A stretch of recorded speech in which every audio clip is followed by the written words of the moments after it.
Following the supposed bread-related death of Earl Godwin of Wessex on the 15th of April 1053, Edward the Confessor was freed from the difficult relationship he had endured with England's most powerful noble. He now had an opportunity to assert himself fully as king. However, the second half of his reign was dominated by his relationship with Earl Godwin's offspring, with mixed results. Upon Earl Godwin's death, the earldom of Wessex passed to his oldest surviving son, Harold Godwinson. In the process, Harold had to give up his earldom of East Anglia, and Edward granted the title and lands to Elfgar, the son of Earl Leofric of Mercia.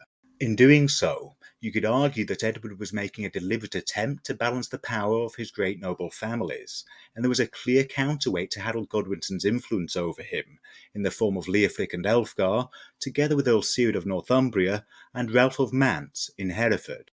However, over the next few years, the power of the Godwinsons grew dramatically. A major shift in the balance of power came in 1055, when Earl Siward of Northumbria died. In the previous year, 1054, Siward had campaigned in Scotland, fighting against Macbeth in an attempt to install a friendly Scottish king on the throne, in the form of Malcolm, the son of King Duncan I, who had been killed by Macbeth on the 14th of August 1040, and Malcolm had spent the years since his father's death exiled in England. The campaign was a success, and Macbeth was defeated on the 27th of July 1054 at the Battle of Dunsinane Hill, although, despite Shakespeare's claims, he was not killed.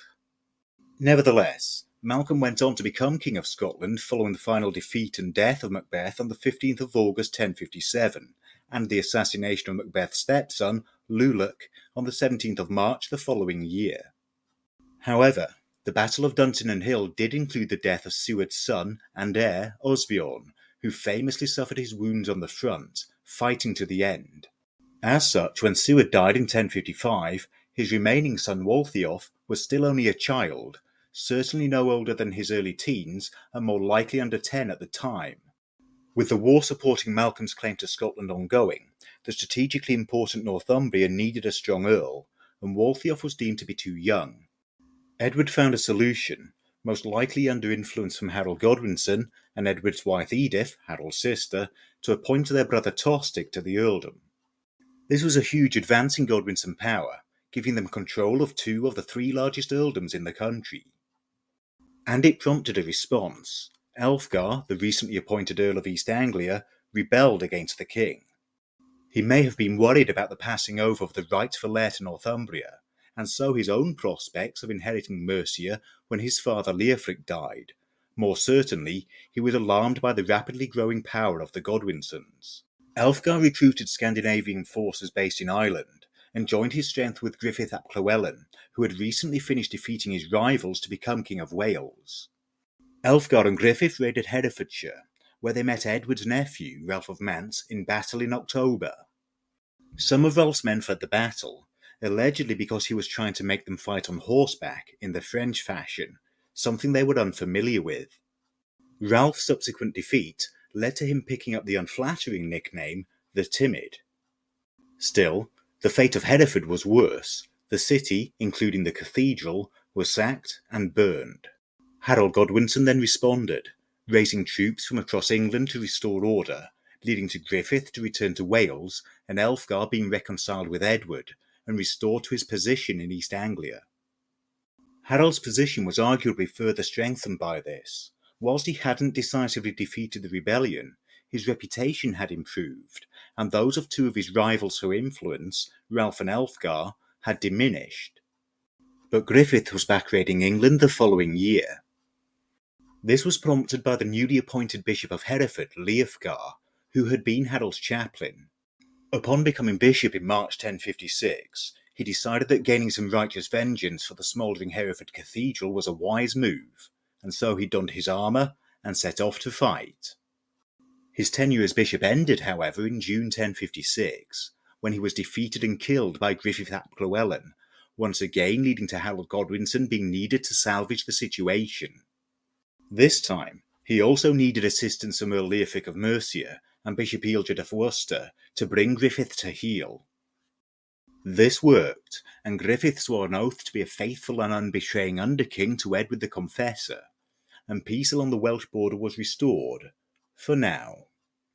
It was at some stage during the 1050s that Edward the Confessor began to dedicate time and money to the rebuilding of Westminster Abbey. The abbey as it stands now does not closely resemble that constructed under Edward's direction, having seen further rebuilding by Henry III and again by Henry VII.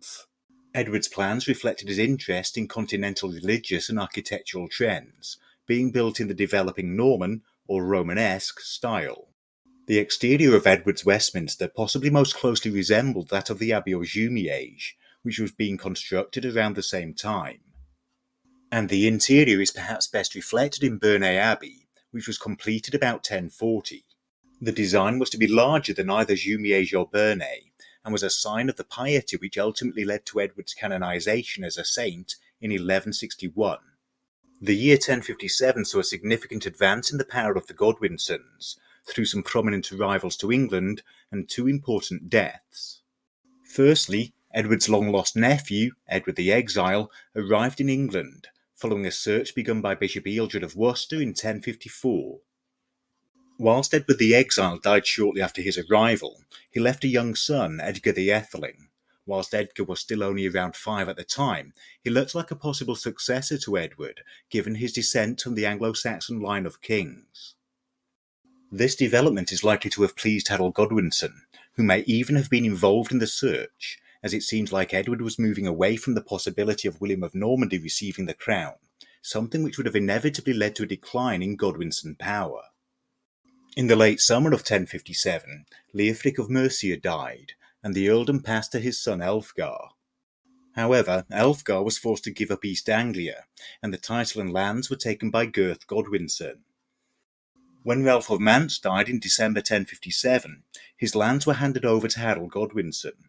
Ralph's very young son, also called Harold, was passed over, as a strong leader was needed along the Welsh border.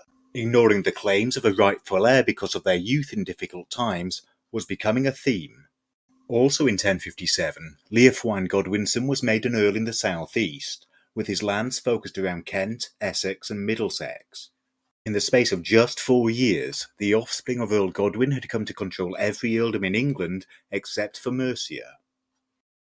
At this point, the Godwinsons totally dominated the country, and the combined income of the family lands was around £7,500. In comparison, Edward the Confessor's lands were worth a little under £6,000. Given this apparent imbalance of power, it is easy to see why Harold Godwinson, as head of the clan, came to be referred to as sub-Regulus, the deputy king. Thank you for watching, and take care.